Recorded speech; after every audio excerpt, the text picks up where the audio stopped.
I thought my life had ended on that cold sidewalk alongside my hungry daughter. But then, an elderly man, wealthy and over 80, unexpectedly stopped, took us to his mansion, provided shelter, food, and even called a doctor for my little girl. I thought it was just a rare act of kindness, until one day during a casual conversation, a name I absent-mindedly mentioned left the old man frozen. That moment unveiled a shocking truth, one that changed my life forever. Hello, my name is Miles Sinclair. I'm 34 years old, a long-haul truck driver living a rough-and-tumble life on the dusty roads stretching across America. My job isn't easy.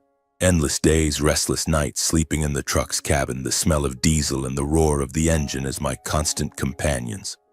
But I never complain. Why? Because every trip, no matter how exhausting, brings me closer to home, where Elena, my wife, and Hazel, my 4-year-old daughter, are waiting. They are the light at the end of the tunnel, the reason I grip the steering wheel through blizzards or scorching summer days. Our apartment on the outskirts of Denver is nothing special.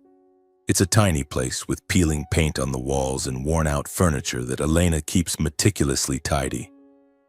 The kitchen always carries the faint smell of freshly baked bread. She loves baking, though I tease her that her loaves are sometimes hard as rocks. But to me, it's home. Every time I push open the door, Hazel's bright laughter rings out as she rushes to hug my legs like a little puppy, and I know I'm in the right place. Elena often leans against the kitchen doorway, her brown hair tied up high, her gentle smile melting away my fatigue. "Late again, Mr. Trucker?" She teases, her voice playful but her eyes warm. Those moments, I swear, are worth more than any reward. I'm often away from home, sometimes for a week, sometimes a month. Long deliveries from Denver to Texas, then up to Nebraska, leave little time with my family. But I always try to stay connected. From the truck's cabin during breaks on the roadside or in empty parking lots, I call Elena. Her voice over the phone is like medicine, soothing the chill of long nights. Hazel always fights for the phone, chattering about everything, from her new doll's torn dress to how Mom's pumpkin soup was super yummy. I promise Hazel a small toy from each trip, sometimes a tiny teddy bear, sometimes a red toy car. "I want one with sparkly lights, Daddy." She'd squeal and I'd smile, mentally noting to find exactly what she wanted. But over the past few months, I started noticing something was wrong. Elena, the vibrant woman always full of energy, began to seem unusually tired. She complained of stomach aches but brushed them off as probably something I ate. I urged her to see a doctor, but she just laughed it off, saying I was worrying too much. "Don't think I'm that fragile, Miles," she teased, but her eyes no longer sparkled as they once did. Her skin grew pale, the rosy cheeks I loved now faded, as if her vitality was draining away day by day. I tried to dismiss the unease, telling myself she was overworked or maybe missing me during my long trips. But that nagging feeling clung to me like a dark shadow lurking in my rearview mirror on late-night drives. Then that day came. It was a late autumn afternoon after a long haul from Kansas. I returned home, the air cold, golden leaves falling across the street, eager for a hot shower, to hold Hazel and to sit down for dinner with Elena. I opened the door, calling out loudly, "Elena, Hazel, I'm back." But there was no response. Where was Hazel's cheerful giggle? Where was Elena's playful scolding about my dirty boots at the door? The house was eerily silent. I stepped inside, my heart starting to pound. "Elena," I called again, my voice faltering. I found her in the kitchen. Elena was lying on the floor, motionless next to a shattered mug. Her face was ghostly white, her lips pale, her eyes half closed as if sinking into a deep sleep. I knelt beside her, my trembling hands touching her shoulder. "Elena, wake up. What's wrong?" My voice broke, panic rising. I lifted her, her body frighteningly light, as if her life had already slipped away. Hazel, my little girl, stood huddled in the corner of the kitchen, her eyes wide with fear, clutching her torn-dressed doll. "Daddy, is Mommy sleeping?" she asked, her voice trembling. I couldn't answer, just took her hand, trying to stay calm so she wouldn't be more scared. I called an ambulance. The wait felt like centuries. Sirens wailed outside, red and blue lights flashing through the window. They loaded Elena onto a stretcher, and I held her cold hand. Hazel clung to me, sobbing. In the hospital, the smell of antiseptic and the hurried footsteps of nurses left me dizzy. I sat outside the emergency room, Hazel asleep on my shoulder, praying, though I wasn't sure what I was praying for. The doctor emerged, his face heavy. "Mr. Sinclair, we've stabilized your wife's condition. But you need to prepare yourself," he said slowly, as if delaying the inevitable. "She has liver cancer, mid-stage. The prognosis isn't very promising." The words hit me like a collapsing sky. Cancer? Mid-stage? How could this be? Elena was only 32, still healthy, laughing with me just last week, singing Hazel to sleep every night. I shook my head, searching for a glimmer of hope in the doctor's eyes. "But it's treatable, right?" "There's a way, isn't there, doctor?" I asked, my voice hoarse. The doctor sighed. "We'll do everything we can. But you should know, the disease has progressed significantly. She needs to start treatment immediately, and the costs, they won't be small. You'll need to prepare financially." He placed a hand on my shoulder as if to comfort me, but all I felt was a cold void in my chest. I looked at Hazel, still asleep, her cheeks rosy but her eyes swollen from crying. I told myself, no, I can't lose Elena. Hazel can't lose her mother. There has to be a way. That night I sat by Elena's hospital bed. She woke, weak but still trying to smile. "Why do you look so gloomy, Miles?" "I'll be fine," she whispered, her voice thin as a breeze. I held her hand, fighting back tears. I knew she was lying to keep me from breaking. I kissed her forehead, promising to do everything to keep her with us. But deep inside I felt that dark shadow, the one that had haunted my instincts for weeks, growing larger, threatening to swallow our little family. I returned home, holding Hazel close, trying to explain that Mommy was sick but would get better soon. She nodded, but her eyes were filled with doubt, as if she sensed what I was trying to hide. I looked around the apartment, once filled with laughter, now cloaked in a terrifying silence. Hazel's toys, her scribbled drawings taped to the walls, the tablecloth Elena had embroidered, all reminded me of happier days now out of reach. I wondered, how could I face the storm coming? How could I keep my promise to Hazel that her mother would be okay? Elena's illness was like an invisible monster, gnawing away at our days of happiness. I could no longer take on long-haul trucking jobs. I needed to be with Elena, with Hazel. I went to see my boss, Mr. Jackson, a stern man with thick glasses and a voice that always sounded like a growl. "I need to switch to short routes, Mr. Jackson," I said, trying to keep my voice steady. "My wife is seriously ill and I have to be home more." He looked at me, his eyebrows knitting together as if I'd asked for the world. "You know, Miles, short routes pay less. The company can't play favorites." I nodded, swallowing the bitterness. "I understand, sir. I just need time to care for my wife." So I started running short routes from Denver to nearby cities. Each trip lasted only a few hours, but my income was cut in half, sometimes less. Our already tight budget grew even tighter. Hospital bills came like waves, each cold white sheet listing numbers that made my head spin. Medications, tests, chemotherapy. I drained our savings, sold the old TV and a few non-essential items from the house. But it was like throwing salt into the sea. I needed more money, much more, to keep Elena with me, with Hazel.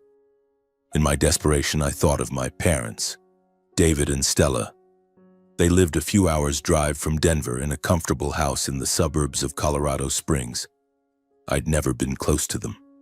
My parents were always cold, distant, as if I were a tenant rather than their son. But I had no other choice.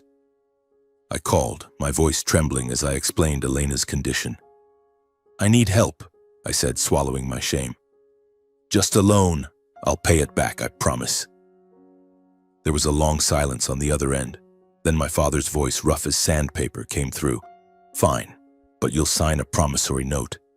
We don't do charity." I clenched my teeth and agreed. They lent me a small sum, enough to cover a few hospital bills, but it came with a note carrying sky-high interest. I signed it, my hand shaking, feeling like I was selling the last shred of my dignity. But what hurt more was learning that, while I was begging for scraps to save my wife, my parents were funding my younger brother Eric's healing vacation after a breakup.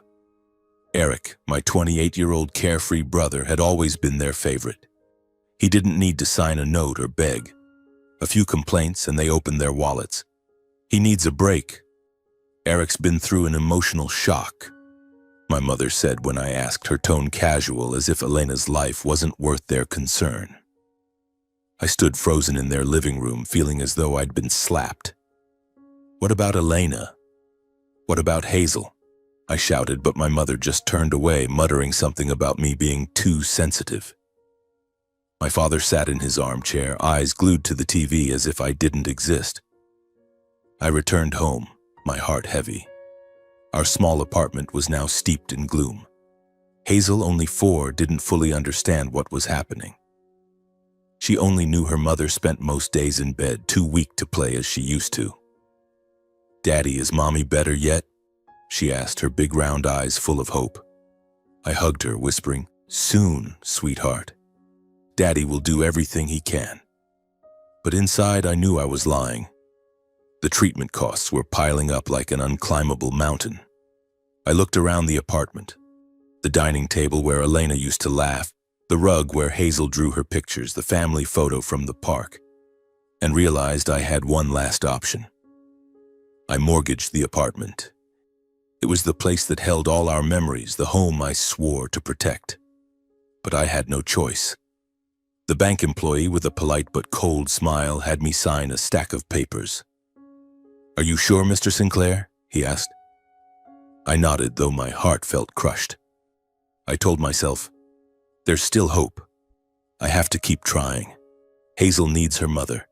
Elena deserves to live. The mortgage money covered a few more rounds of chemo, a few more hospital stays. I clung to every shred of hope, every doctor's word that she still has a chance. But fate doesn't ask for my opinion. 3 years passed and Elena grew weaker. She was no longer the radiant woman who used to greet me at the kitchen door. She was frail, her eyes sunken, yet she still tried to smile whenever Hazel and I were near. "Miles, don't let Hazel eat too much candy," she whispered during one of her rare lucid moments. I nodded, tears falling despite my efforts to hold them back. I knew she was trying, not for herself, but for me, for Hazel. One winter morning, with snow falling heavily outside the hospital window, Elena passed away. Before she left, she held my hand, her breath faint as mist. "Take care of Hazel," she said, her voice weak but resolute. I nodded, promising her, promising myself. Then she closed her eyes, a final smile lingering on her lips. I sat there, holding Hazel, now 7, in my arms. She didn't cry, just clung silently to her old doll, but I knew her heart was breaking like mine. Elena's funeral was held in a small, modest church, almost pitifully simple. I didn't have the money for anything more. A few friends, former colleagues, and neighbors came to pay their respects. My parents showed up, but only out of obligation. They stood in the corner, my mother whispering to my father, their eyes cold. No words of comfort, no hugs. When I invited them to stay for the simple meal after the funeral, my mother only said, "We're busy.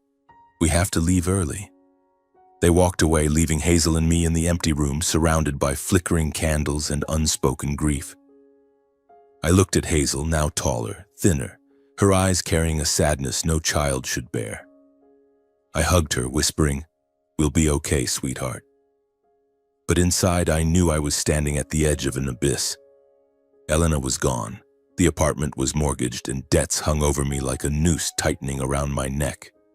I no longer had a steady job or a home, only Hazel, the sole light in the darkness threatening to swallow me whole. Just a few weeks after Elena's funeral, the bank came knocking. They didn't wait, didn't show mercy. A man in a suit, his voice cold as steel, handed me a foreclosure notice.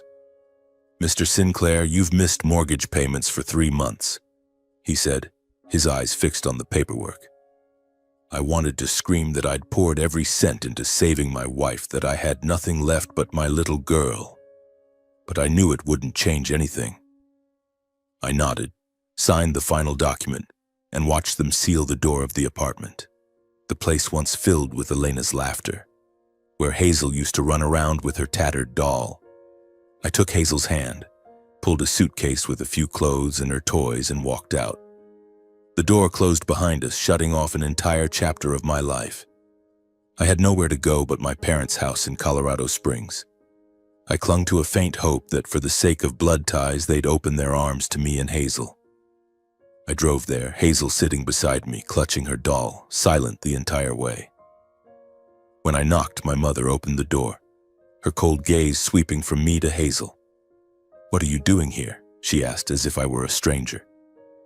I swallowed hard, recounting everything, the apartment foreclosed, the debts crushing me. "I just need a temporary place to stay and for you to look after Hazel when I'm working," I said, my voice hoarse with shame. My father, sitting in the living room with a newspaper, didn't even look up. "You can stay," he said flatly, "but you'll pay. This isn't a charity house. Rent, Hazel's care, everything needs to be clear." I was stunned. I'd thought no matter how cold they were, Hazel was their granddaughter, a little girl who'd just lost her mother. But no, they calculated every penny as if Hazel and I were a burden. "How much, Mom, Dad?" I asked, forcing my voice to stay calm. My mother named a figure, astronomical, nearly half my income from short trucking routes. I had no other choice. "Fine," I said, signing a contract to pay monthly. In my heart, I told myself, as long as Hazel has a safe place and someone to care for her, I can manage. But I was wrong. The first few days seemed fine. Hazel stayed with my parents, and I resumed long-haul trips, trying to earn enough to cover debts and living expenses. But each time I returned, I noticed Hazel growing thinner, her eyes sunken, her clothes dirty. "Daddy, I'm hungry," she whispered one day as I walked in. I froze, rushing to the kitchen to find an empty fridge, just a few stale slices of bread and an expired carton of milk.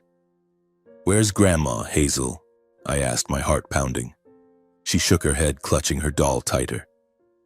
I found my mother in the living room watching TV, oblivious to her granddaughter. "Mom, why is Hazel hungry?" I shouted, unable to hold back. She shrugged, her voice cold. "She's picky. How can I force her to eat? Besides, the money you send isn't enough for much." I stood there, dumbfounded. I'd given them nearly all my earnings, yet Hazel, my daughter, was starving, neglected. I searched her room, finding her clothes filthy, her bedding crumpled and unwashed. One evening, I saw Hazel curled up in a corner, coughing, her once rosy cheeks pale. "Daddy, I want to go home," she said, her voice trembling. I held her close, tears streaming down my face. Home? We didn't have a home anymore, but I knew if I left Hazel here, she'd wither like a flower buried in darkness. I made the hardest decision of my life. "Hazel, will you come with Daddy?" I asked, stroking her hair. She nodded, her eyes lighting up despite her frail body. I knew taking a 7-year-old on long-haul trucking trips was insane. The rough roads, cold nights in the truck's cabin, no school, no friends. It wasn't a life for a child. But I'd rather have her with me, no matter how hard, than let her waste away in my parents' cold care. I packed Hazel's few belongings, handed my parents the last of my money, and said, "Thank you for watching, Hazel. I'll take it from here." My mother smirked. My father didn't look up from his newspaper. They didn't try to stop me or ask how Hazel would fare. I took her hand and walked out of their house, my heart heavy but also relieved. At least Hazel would be with me. I returned to truck driving, but now with Hazel by my side. My tiny girl curled up in the passenger seat, her big round eyes gazing out at the dusty road. I did everything to make her comfortable, bought a thin blanket for her to wrap up in, saved a little money to get her cookies and milk between trips. I taught her to read from roadside billboards and told her stories about the places I'd been, though my heart was heavy. Hazel never complained, though I knew she missed school, her friends, and the days when her mother was still with us. "Daddy, where are we going today?" she asked, her voice clear and bright, as if this were an adventure. I smiled, ruffled her hair, but inside a storm of helplessness raged. One day I got an important delivery. Transporting steel from Denver to a construction site in Wyoming. My boss, Jackson, stressed its importance. "Miles, don't let me down. This job determines a big contract for the company." I nodded, feeling the weight of the responsibility on my shoulders. Hazel sat beside me, coughing softly, but I thought it was just a common cold. "You okay, sweetie?" I asked, touching her forehead. She nodded, but her cheeks were unnaturally flushed, her eyes listless. I told myself I'd give her medicine at the next stop, but deep down a bad feeling made me shiver.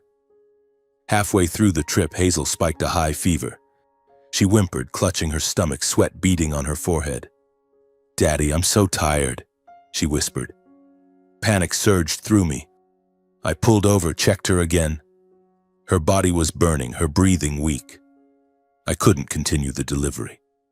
I drove straight to the nearest hospital, my heart pounding like it might explode. In the hospital room, I sat beside Hazel, holding her hand, praying everything would be okay. But I knew I'd botched the delivery. Jackson called, his voice roaring through the phone. "What the hell are you doing, Miles? Do you know how much the company lost because of you? You're fired, effective immediately." I barely mumbled an apology before hanging up.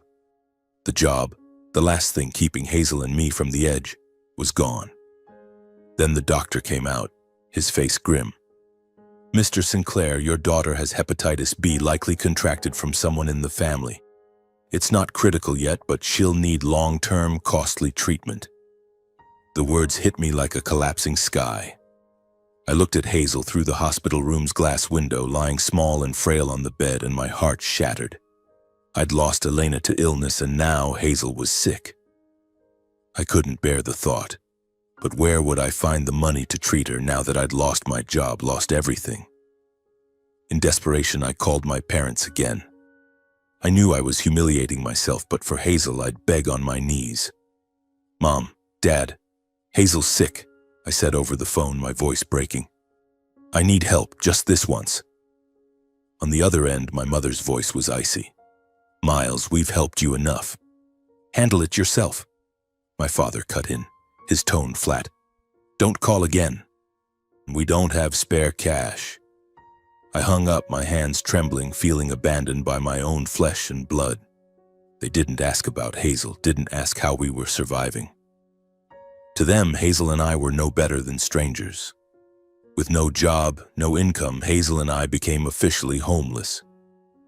I sold the truck that had been my companion for years to cover Hazel's initial hospital bills, but the money ran out quickly.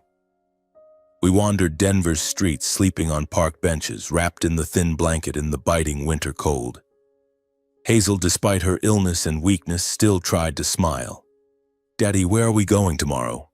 she asked, as if it were still an adventure. I held her close, tears streaming down my face, hiding my despair. I looked for work everywhere. Parking lots, warehouses, construction sites, but no one would hire a man dragging along a sick child. "We don't need someone with baggage," they said, their eyes cold. Those days, Hazel and I survived on coins from passers-by, stale bread from bakeries, and nights huddled under streetlights. Hazel's cough worsened, her cheeks pale, but she still clutched her doll, whispering, "Don't worry, Daddy, I'm okay." But I knew she wasn't. I wasn't either. I looked at her, my only light, fading in the storm of fate. Each of Hazel's coughs was like a knife slicing into my heart, a reminder that I was failing my promise to Elena, to keep our daughter safe, healthy, and happy. I had once been a father, a husband, a resilient truck driver, but now I was just a homeless man, cradling my little girl on the side of the road, begging for scraps of kindness from strangers. Then one frigid winter afternoon, the wind howled through Denver's bustling streets. Hazel and I huddled in a corner on the sidewalk near a coffee shop, its warm aroma taunting us from a world we couldn't enter. In front of us was a piece of cardboard I'd scavenged from a dumpster, scrawled with the words, "Please help, I have a sick child." Hazel curled up in my lap, wrapped in a thin blanket, coughing harshly. She clutched her tattered doll, her eyes listless but still managing a faint smile when she caught me looking. "Daddy, did anyone give us candy today?" she asked, her voice weak. I ruffled her hair, choking back tears. "Maybe someone will, sweetie," I said, though I knew we'd only gotten a few coins and a stale loaf of bread from a passerby all day. People hurried past, wrapped in thick coats and scarves, barely glancing at us as if we were part of the pavement, invisible, insignificant. A few paused, quietly dropping coins into the tin cup in front of me, their eyes flickering with pity before moving on. I'd grown used to their indifference, but every time Hazel shivered from the cold, I felt smaller, more helpless. I held her tighter, whispering, "Just today, Hazel. Daddy will find a way." But I knew tomorrow would likely be no different. Then, amid the rushing crowd, a figure appeared. An elderly man, perhaps in his 80s, stood out with an air of elegance. He wore a long gray coat, his hair and beard snowy white, his eyes sharp but not cold. He stopped a few steps away, observing us for a long moment. I felt his gaze, not the fleeting pity I was used to, but something deeper, as if he could see our story. Hazel coughed violently, her small body trembling in my arms. I rubbed her back, trying to soothe her, my heart racing as the old man approached. When he stood before us, his eyes lingered on my face, then shifted to Hazel. I saw a strange glint in them, a sense of familiarity, as if he recognized something profound beyond reason.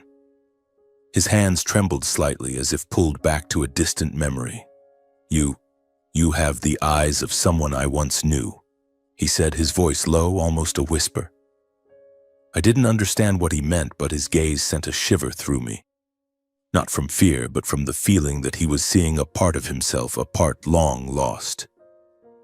"Is this your daughter?" he asked, his eyes moving to Hazel, and this time I saw them glisten as if he'd found something precious. She looked like a little angel I once hoped to meet. I was stunned, unsure how to respond. Hazel, despite her weakness, looked up at the old man, her big eyes curious. "Are you Santa Claus?" she asked, her innocent voice making me laugh despite the weight in my heart. The man, Vincent, smiled, a warm, emotional smile. "No, dear, I'm not Santa Claus. But I want to help you and your father." He turned to me, his voice sincere. "I'm Vincent. I can see the girl isn't well. I can help. Would you and your daughter like to come to my home? It's warm, there's food, and I'll call a doctor to check on her." I hesitated, my mind flooded with doubt. Who was he? Why was he helping us? Could this be a trap? But then I looked at Hazel, her face pale from coughing, and I knew I had no other choice. "All right, sir," I said, my voice hoarse. "Thank you." Vincent smiled, gesturing for me to stand. He led us to a sleek black car, the kind I'd only seen in movies. The driver opened the door and I carried Hazel, stepping inside, my heart a mix of fear and hope. The car took us to a grand mansion on the outskirts of Denver, a place I never imagined I'd set foot in. The iron gates opened to reveal a stately home with a meticulously tended garden. Vincent led us inside, the smell of warm wood and the soft glow of a fireplace overwhelming me. An elderly woman, likely his wife, emerged from the living room. She wore a simple wool dress, her silver hair neatly pinned up, but her eyes were strikingly warm. "Oh my, look at this little one," she said, her voice trembling as she saw Hazel. "Vincent, you did the right thing bringing them here. You two, make yourselves at home. By the way, I'm Margaret, Vincent's wife." I didn't know what to say. After days of wandering and hunger, the feeling of standing in a warm home met with kind eyes made me want to cry. Margaret led Hazel to the kitchen, setting a bowl of steaming soup and soft bread in front of her. Hazel ate eagerly, her eyes lighting up for the first time in weeks. Vincent called a doctor that evening. The doctor examined Hazel, prescribed medication, and said she needed rest and proper nutrition to recover. I held Hazel's hand, feeling the warmth of her small fingers, and for the first time a flicker of hope stirred within me.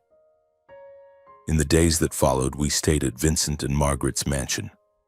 They gave us a spacious room with a soft bed and a window overlooking the garden. Margaret cared for Hazel like a granddaughter, telling her stories, teaching her to knit, even mending her tattered doll. With medicine and proper meals, Hazel's health improved. Her coughs lessened, her cheeks regained their rosy glow, and her bright smile, the one I thought I'd lost forever, returned. "Daddy, Mrs. Margaret's cookies are so good," Hazel exclaimed one afternoon, crumbs still on her lips. I laughed, hugging her, but my heart was heavy with gratitude and unease. Vincent and Margaret had saved us, but how could I ever repay them? I, a man with nothing but empty hands and a little girl. In the evenings, Vincent and I sat by the fireplace talking. I told him about Elena, about Hazel, about the years I'd lost everything. He listened without judgment, nodding, occasionally placing a hand on my shoulder as if to say he understood. "You're a good father, Miles," he said once, his eyes sincere. "You haven't given up on her." I looked down, unable to meet his gaze, knowing I hadn't done enough for Hazel. The days at Vincent and Margaret's mansion were a salvation. After months of wandering and hunger, the feeling of sleeping in a soft bed, eating warm meals, and hearing Hazel's laughter echo through the grand house made me feel alive again. But I often wondered, why were Vincent and Margaret so kind to us? They owed us nothing, yet they opened their arms to two strangers as if it were the most natural thing in the world. One evening we gathered around the dining table in the mansion's expansive dining room. The chandelier cast a gentle glow, reflecting off pristine porcelain plates. Margaret had prepared a lavish meal, tender beef stew, creamy mashed potatoes, and a warm apple pie fragrant with cinnamon. Hazel, sitting beside me, giggled as Margaret told stories about her childhood dog, a shaggy mutt named Rusty who chased squirrels and once knocked her into the grass. He'd run after them and I'd end up tumbling. Margaret recounted, her eyes twinkling. Hazel clutched her stomach, laughing, forgetting the bite of pie in her hand. I watched her, my heart warmed, but a pang of sadness hit as I thought of Elena. If she were here, she'd love these moments. A family dinner filled with laughter and love. Then mid-meal, Vincent looked at me and asked slowly, "What about your parents? Where were they during these hard times?" I froze, my throat tightening with bitterness, then spoke in a low voice. "My parents? Thinking of them only makes my heart ache. My father, David Sinclair, always looked down on me. My mother, Stella Sinclair, always favored my brother, Eric. They never truly saw Hazel and me as family. To them, we were just a burden." Suddenly, the room's atmosphere shifted, becoming heavy and unsettling. Vincent, cutting his beef, stopped, his knife suspended in midair. Margaret, holding a porcelain spoon, dropped it to the floor, the shattering sound ringing like a small explosion in the silent room. Hazel flinched, looking from me to Margaret, her big eyes wide with confusion. I looked up, my heart pounding, unsure what was happening. Vincent stared at me, his gaze sharp yet trembling, as if he'd heard something unbelievable. "What did you just say?" he asked, his voice so low it sent a chill down my spine. "David Sinclair is your father?" I nodded, a bit bewildered, feeling as though I'd touched a forbidden secret. "Yes, David Sinclair. He's my father."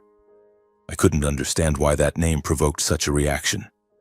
Margaret clutched Vincent's hand, her eyes filled with worry, as if trying to hold back a wave of emotion. "Vincent, calm down," she whispered, her voice trembling. Hazel, still confused, tugged at my sleeve, whispering, "Daddy, what's wrong with Mrs. Margaret? Did I do something wrong?" I patted her head, trying to keep my voice steady. "It's okay, sweetie. I'll find out." Vincent took a deep breath, as if steadying himself. "Do you have a picture of him?" he asked, his voice nearly a whisper but heavy with weight. I nodded, pulling out my phone and opening a rare old photo, The only one I still had, taken at a family gathering years ago when I was a kid. My father stood there, tall, dark-haired, with a forced smile I always felt distant from. I handed the phone to Vincent, my heart racing, sensing something terrible was about to unfold. Vincent took the phone, his hands trembling, his eyes glued to the screen as if confronting a ghost from the past. For a long moment he said nothing, his face tense, then shifting to anguish. His eyes reddened, tears streaming down his weathered cheeks.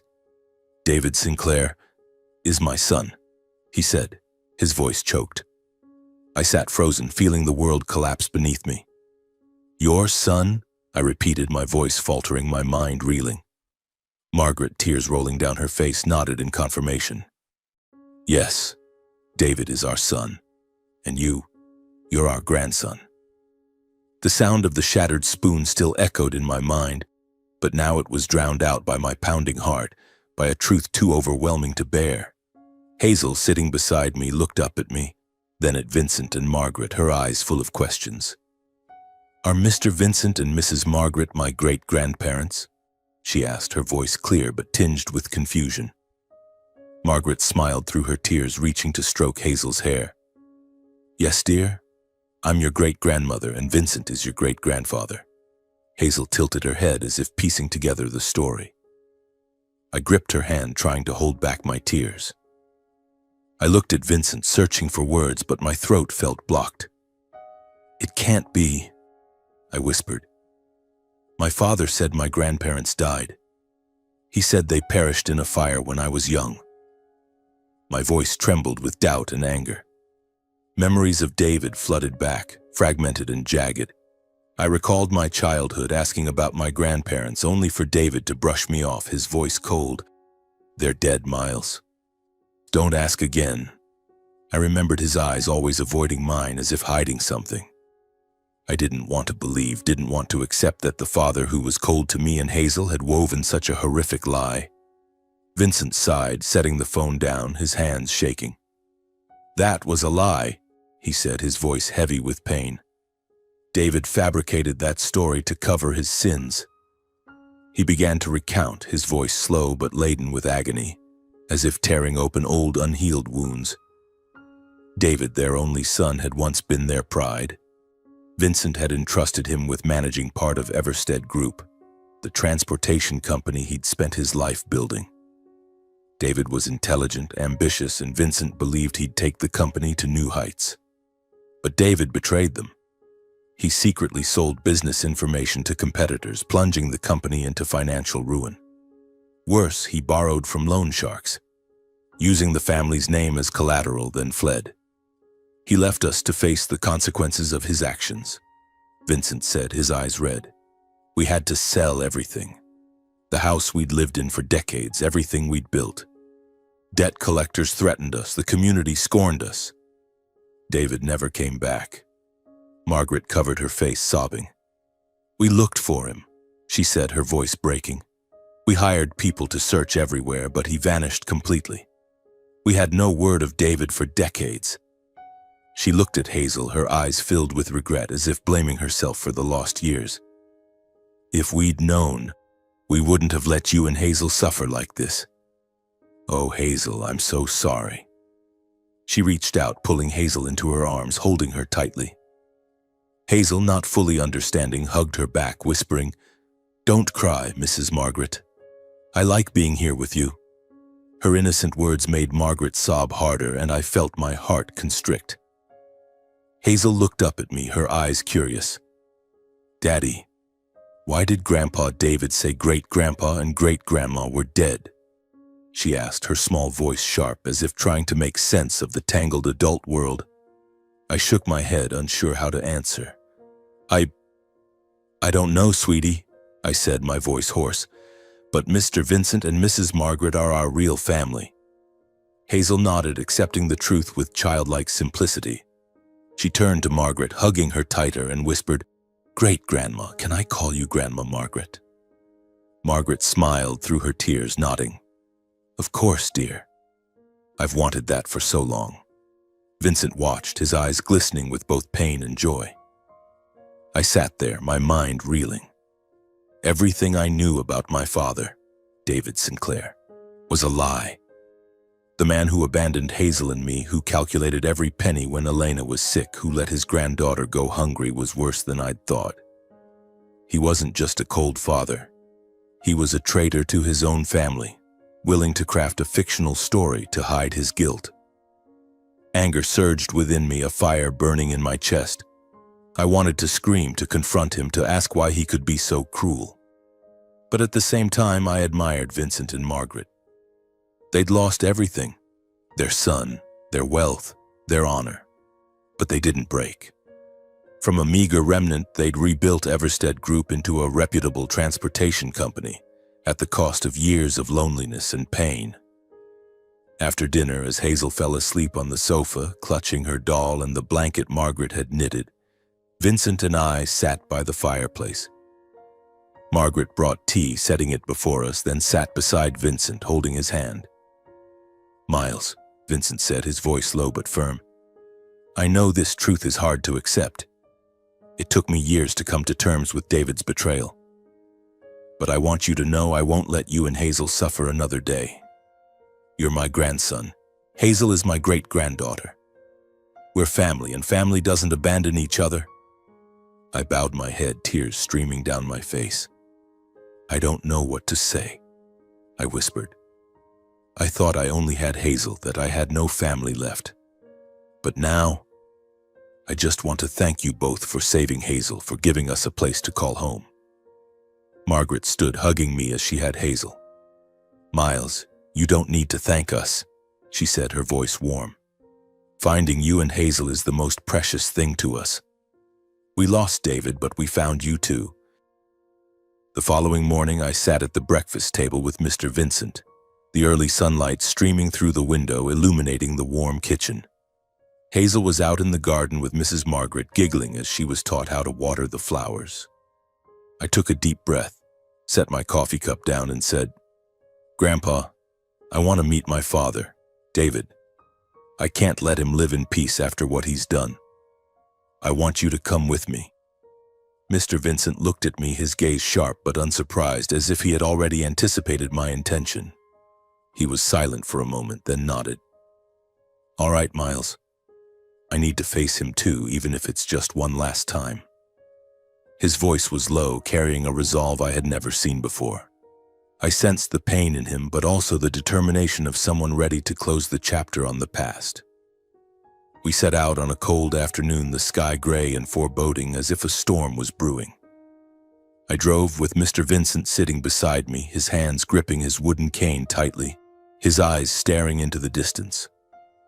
Hazel stayed behind with Mrs. Margaret, and I felt relieved knowing she was in loving hands.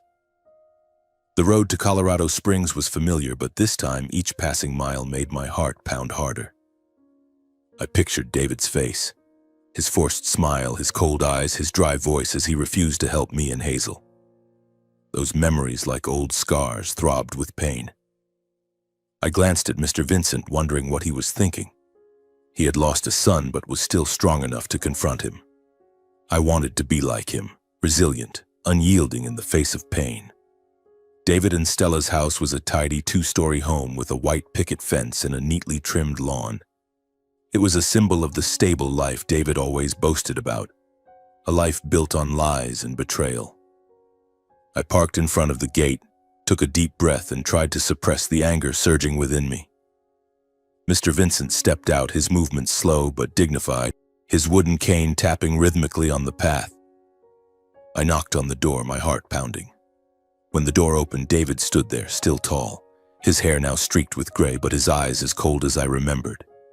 He looked at me, his brows furrowing. "Miles, why are you here?" Then his gaze shifted to Mr. Vincent, and I saw his face pale as if he had seen a ghost. "Father?" David stammered, his voice trembling, his hand gripping the doorframe for balance. "Yes, it's me, David," Mr. Vincent said, his voice low but sharp as a blade. "The man you said died in a fire. The man you betrayed." David took a step back, his eyes wide, but he quickly regained his composure, forcing a strained smile. "Father, you're alive. Why didn't you tell me? I thought..." he faltered as if searching for an excuse. I stepped forward, standing beside Mr. Vincent, my anger flaring like a wildfire. "Stop pretending, Dad," I said, my voice cold but steady. "You knew they were alive. You lied, not just to me, but to everyone, to cover up what you did." David looked at me, a flicker of panic in his eyes, but he tried to maintain his calm demeanor. "Miles, you don't understand. It's not that simple." He turned to Mr. Vincent, his voice almost pleading. "Father, I had no choice. The company was collapsing. I was just trying to save it." Mr. Vincent shook his head, his eyes filled with pain but showing no mercy. "Save the company? You sold it out, David. You leaked information to our competitors, leaving your mother and me to bear the debts. You borrowed money from loan sharks using the family name, then fled. You left us to face the collectors, the scorn of the community. And you dared to tell everyone we were dead?" David opened his mouth to say something, but I couldn't hold back any longer. "You didn't just betray them," I said, my voice trembling with rage. "You abandoned me and Hazel. When Elena was sick, you made me sign loan papers just to borrow a small amount. When Hazel was starving, you calculated every penny to care for your own granddaughter, then let her waste away. You were never a father, never a grandfather." I stepped closer, looking straight into his eyes, no longer afraid of that cold gaze. "You chose to live comfortably in this house while Hazel and I slept on park benches begging for food. Do you know how sick Hazel was? Do you know she nearly died?" David stepped back, his face pale, but he still tried to justify himself. "Miles, I did my best. You don't understand, I had my own struggles. But his words were cut off as Stella, my mother, appeared at the door, her eyes filled with confusion. "What's going on?" she asked, then saw Mr. Vincent standing beside me, his cane tapping steadily on the path. Who are you?" she stammered, her voice trembling as if sensing something terrible. Mr. Vincent stepped forward, his gaze icy yet filled with pain. "I am Vincent Sinclair, David's father," he said, his voice low but resonant like a final judgment. "The man David said died in a fire." Stella froze, her hand covering her mouth, her eyes darting between David and Mr. Vincent, as if searching for an explanation from the husband she had lived with for years. Neighbors began gathering in the front yard, whispering and pointing curiously. David tried to stay composed, his voice shaky. "Everyone's misunderstanding. I didn't mean to. I just wanted to start over." But his words were feeble, like a breeze, unable to conceal the truth. Mr. Vincent stepped forward, his cane striking the ground firmly, his voice commanding. "Enough, David. You betrayed your family, abandoned your parents, your son, and your granddaughter. You are not worthy of the Sinclair name. From this day forward, I disown you. You are no longer my son." David stood there, stunned, his eyes empty. Stella covered her face, tears streaming down, but she couldn't speak. The neighbors' whispers grew louder, their gazes shifting from curiosity to contempt. I looked directly at David, feeling for the first time that I was no longer afraid of him. "You chose this path," I said, my voice calm but resolute. "You lived with a false sense of honor, but now everyone knows the truth. Hazel and I don't need you anymore. We have a real family now." Mr. Vincent turned to me, his eyes full of understanding. "Let's go, Miles," he said, his voice low. We walked away from the house, leaving David standing there, crumbling within the facade of stability he had built. As the car pulled away, I glanced back through the rearview mirror, seeing David standing motionless at the door like a shattered statue. I didn't feel triumphant, only an emptiness in my heart, not from regret but from realizing that the father I once longed to love had never truly existed. Returning to the mansion, I saw Hazel still playing in the garden with Mrs. Margaret. She was running around, holding a tiny watering can, giggling as she soaked her grandmother's shoes. "Mrs. Margaret, roses love water, don't they?" Hazel asked, her voice clear and bright. Mrs. Margaret smiled, stroking her hair. "That's right, my dear, but don't water them too much or they'll drown." I stood there watching the two of them, and it felt as though my heart was being warmed after a long winter. Mr. Vincent placed his hand on my shoulder, his eyes shining with a confidence I had never seen before. "Miles, you have strength," he said, his voice low but firm. "I saw it when you stood before David, fearless, unyielding. You're capable of so much more." His words made me pause and reflect. For years I had lived merely to survive, to keep Hazel safe, to get through the darkest days. But Mr. Vincent saw something greater in me, something I had forgotten, the ability to rebuild from ashes. One morning he called me into his study, a room filled with books and small model trucks neatly arranged on shelves. He sat behind a wooden desk, his expression serious but not cold. "Miles, I want you to start over in the transportation industry. The field you know better than anyone," he said. "I'll provide the initial capital, but you'll have full control. I'll only step in as an advisor when you need me. Are you willing to try?" I was stunned. The transportation industry was in my blood.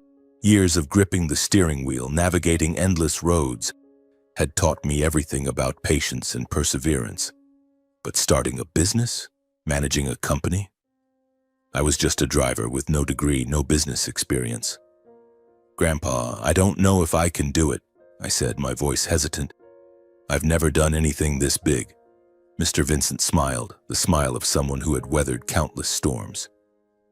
"You don't need to know everything from the start, Miles. You just need to begin. I believe in you." And so, I began.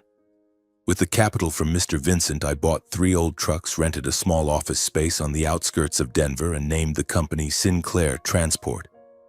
Not for David, but for Mr. Vincent, who had given me this chance, and for Hazel, for whom I wanted to build a better future. But it was far from easy. I lacked management experience, didn't know how to negotiate contracts or how to attract clients. The first few months were shaky, with contracts coming and going like winter winds. Some nights I sat in the tiny office staring at piles of bills and ledgers, feeling like I was sinking. We were short on staff, a few drivers quit due to low pay, and I had to drive the trucks myself when I couldn't find replacements. I was crazy to think I could do this, I told myself, my mind heavy with doubt. But Mr. Vincent and Mrs. Margaret were always there for me. In the evenings, Mr. Vincent would sit with me, patiently explaining how to read financial reports, negotiate with clients, and build trust with employees. "Don't fear failure, Miles," he said, his eyes alight with conviction. "Failure is just a bend in the road. You've driven worse roads than this, haven't you?" Mrs. Margaret brought hot meals and gentle encouragement. "You're doing this for Hazel," she said, placing her hand on mine. "And for yourself. Don't forget that." Their words, like headlights on a dark road, guided me forward. Hazel was my greatest source of motivation.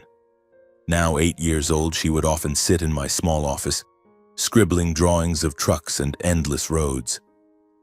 "Daddy, your company will have lots of trucks, right?" she asked, her eyes sparkling. I smiled, ruffling her hair. "That's right, sweetheart. I'll make it happen for you." Hazel didn't know that. Every time she smiled, every time she hugged me and said, "You're the best, Daddy," I found the strength to keep going. I didn't want her to grow up in poverty, like the days we slept on park benches. I wanted her to have a home, a good school, the life Elena had dreamed of for her. I poured myself into the work, learning from Mr. Vincent while applying the practical experience I'd gained as a driver.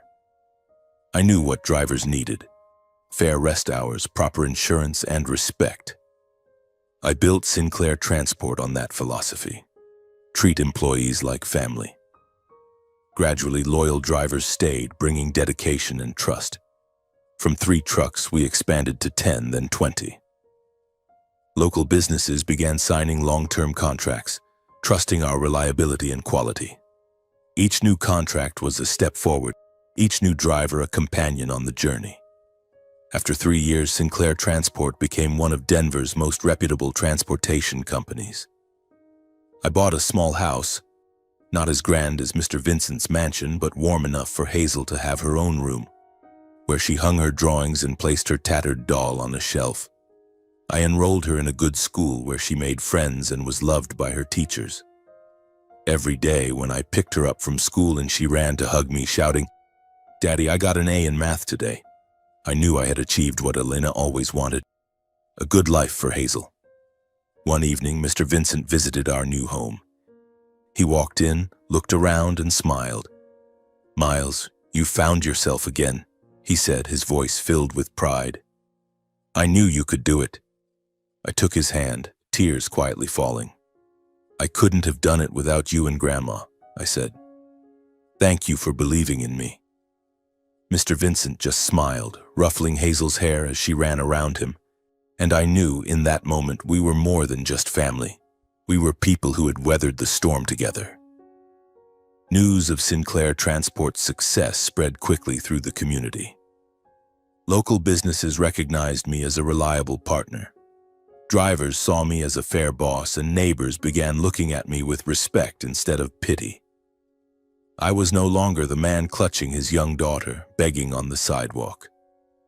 I was Miles Sinclair, someone who had built a company from nothing with the support of Mr. Vincent and Mrs. Margaret. Every evening as I sat with Hazel, helping her with math homework or listening to her stories about new friends at school, I felt a profound sense of relief. But one afternoon as I returned from the office, an old, weathered car parked in front of the house. The door opened and I froze when I saw David and Stella, my parents, step out. They no longer carried the polished appearance of before. David was gaunt, his hair almost entirely gray, his eyes sunken with anxiety.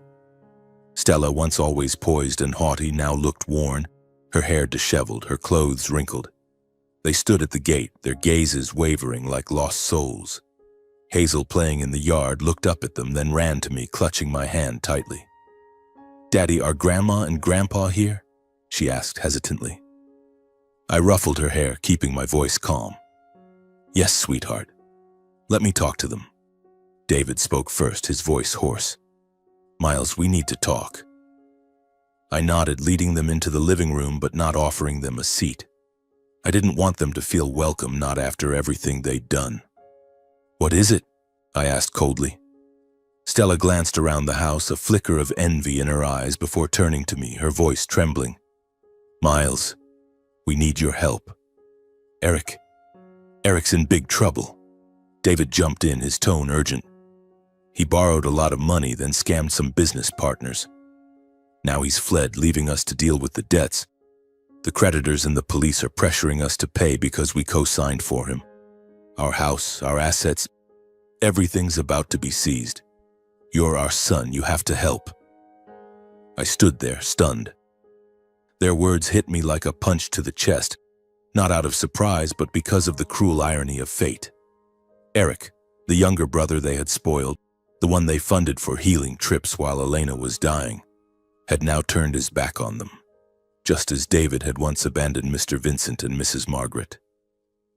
Memories flooded back, sharp as blades. I remembered the day I begged them for help when Elena was sick, and they offered only a small loan with a promissory note, delivered with cold stares. I remembered the days Hazel went hungry, frail in their house, when they treated her like a burden. And I remembered David's lie claiming my grandparents were dead to cover his own sins. I looked straight into David's eyes, my voice calm but razor sharp. "You want my help? After everything you've done?" David stepped back, his eyes flickering. "Miles, we're family," he began, but I cut him off. "Family? Do you even know what family means? When Elena was sick, when Hazel was starving, you treated them like strangers. And you," I pointed at David, my voice trembling with rage, "you betrayed my grandparents." I continued, "Now Eric's abandoned you, just like you abandoned them, me and Hazel. And you think I'll forget everything and help you?" Stella covered her face, tears streaming down, but I felt no pity. "Miles, we know we were wrong," she said, her voice choked. "But we have no one else. You're our son." I shook my head, stepping closer, my gaze resolute. "I stopped being your son a long time ago. My real family is Hazel, Mr. Vincent, and Mrs. Margaret. the people who stood by me when I was at my lowest. You chose Eric, you chose selfishness. Now face the consequences. David and Stella stood frozen, their eyes a mix of shame and anger. David tried to speak, but only stammered, "Miles, you can't." I raised my hand, cutting him off. "Leave," I said, my voice icy. "Don't come back." They stood there, motionless, as if unable to believe my resolve. Then Stella tugged David's arm and they shuffled out of the house, their figures fading into the twilight. I watched them go, feeling no satisfaction, only a cold emptiness. They were tasting the same pain they had once inflicted on Mr. Vincent, Mrs. Margaret, and me. But I didn't want to become like them, consumed by resentment. I only wanted to protect Hazel, to protect my true family. Hazel, standing close to me, looked up and asked, "Daddy, are Grandma and Grandpa mad at me?" I knelt down, pulling her into a hug. "No, sweetheart. They're not mad at you. They just took a wrong turn. But we have Mr. Vincent and Mrs. Margaret, don't we?" Hazel nodded, smiling. "Yeah, Daddy. I like Mrs. Margaret's apple pie better." I laughed, kissing her forehead. The past had knocked on my door, but I had closed it, ready to move forward with those who truly loved me. In the years that followed, life for Hazel and me gradually stabilized. Sinclair Transport continued to grow, becoming a trusted name in Denver and the surrounding areas. Every morning I woke up, drove to the office, watched my fleet of trucks roll out, and felt a deep sense of pride. Not for the money or the reputation, but because I had built something honorable, a place where drivers were respected and work was done with integrity. Hazel, now 10 years old, thrived in the love of me, Mr. Vincent, and Mrs. Margaret. She excelled in school, loved to draw, and still cherished her tattered doll as a keepsake from her mother. Each time I saw Hazel running around in my grandparents' garden, laughing with Mr. Vincent or helping Mrs. Margaret bake, I knew I had kept my promise to Elena, to give Hazel a life filled with love. One day, Mr. Vincent called me to the mansion, his expression serious yet warm. "Miles, I want you to attend the Everstead Group's major meeting next week," he said, his voice low but resolute. "As my grandson, and more importantly, as someone I trust." I was taken aback, a bit anxious. Everstead Group was a transportation empire with hundreds of employees, shareholders, and partners across the country. I was just a former homeless truck driver now running a small company. "Grandpa, I'm not sure I'm up to it," I said hesitantly. Mr. Vincent smiled, placing a hand on my shoulder. "You've proven yourself capable long ago, Miles. Just go and be yourself." The meeting took place in a grand conference hall in downtown Denver with rows of red velvet chairs, bright chandeliers, and an air of formality. Shareholders, partners, and even local journalists filled the room. I stood beside Mr. Vincent wearing the suit he had bought for me, feeling out of place among these powerful figures. Hazel, in a green dress sewn by Mrs. Margaret, sat in the front row, her eyes sparkling as she looked at me like I was her hero. Mrs. Margaret sat beside her, holding her hand, smiling encouragingly. I took a deep breath, trying to quell my nerves.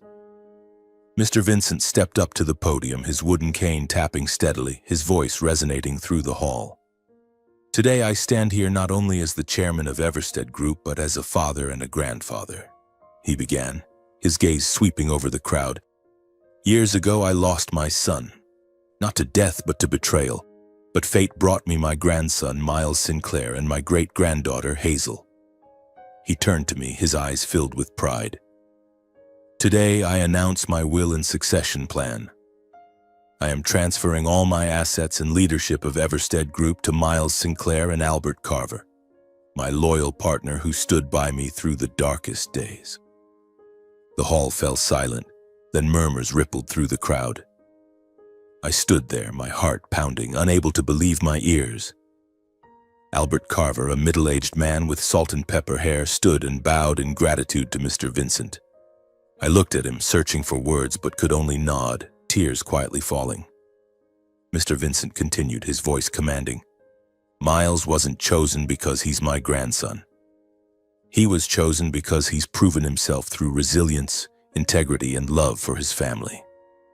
He rose from ashes, built a company with kindness, and is an example for us all. Suddenly, a loud commotion erupted from the back of the hall. David, Stella, and Eric, my younger brother, appeared looking haggard but defiant. David strode forward, his voice booming. "Vincent, you can't do this. I'm your son. I have a right to the inheritance." Eric chimed in, his voice shrill. "Everstead Group belongs to the family, not some truck driver like Miles." Stella stood behind them, her eyes wavering, silent. The hall held its breath, all eyes on them. Mr. Vincent remained calm, as if he had anticipated this. He signaled for his assistant to bring out a thick stack of documents, placing them on the table. "David, I knew your selfish nature would bring you here," he said, his voice cold as steel. "I've quietly gathered evidence of your past actions. Contracts you signed to sell information to competitors, loan agreements with loan sharks, and witness testimonies about how you fled, leaving your mother and me to face the debts." He turned to Eric, his gaze piercing. "And you, Eric, defrauded partners, ran away, and left your parents to deal with creditors. Neither of you is worthy of the Sinclair name, let alone Everstead Group." David bowed his head, his hands trembling. Eric, his face flushed with shame, turned and fled, unable to face the crowd. Stella covered her face, tears streaming down, but said nothing. The hall erupted in applause, shareholders and employees standing in support of Mr. Vincent's decision. Cameras flashed as journalists captured the moment. I stood there, no longer the abandoned son, but a leader publicly acknowledged. I stepped up to the podium, took Mr. Vincent's hand, and looked down at Hazel, who was clapping enthusiastically, her eyes full of pride. I took a deep breath, my voice trembling but steady. "I don't want to repeat the mistakes of the past generation. This company will be built on kindness, so future generations know that true value lies not in blood, but in honesty and responsibility. I promise to lead Everstead Group with all my heart. For my family, Hazel, Mr. Vincent, Mrs. Margaret, and everyone who has trusted us." The hall roared with applause again. Hazel ran up to the podium, hugging me tightly. "You're amazing, Daddy," she cheered, and I laughed, holding her close. I looked at Mr. Vincent, who smiled, his eyes glistening with tears. Mrs. Margaret from the front row wiped her eyes, nodding as if to say she was proud of me. Standing on the podium amidst the lights and applause, I thought about my journey. From the days of homelessness, starving alongside Hazel, to this moment, leading a company with a true family by my side. Life had taught me that a person's worth lies not in what they own, but in how they face adversity, how they love and protect those dear to them. I learned that family isn't about blood, but about those who choose to stay, to share your pain and joy. My advice to anyone lost in the storms of life is to hold on to hope, no matter how small. Find the people who truly love you and don't be afraid to start over. I was once a homeless truck driver, but with Hazel, Mr. Vincent, Mrs. Margaret, and faith in myself, I found my path. And I hope you too will find yours, guided by honesty, kindness, and love.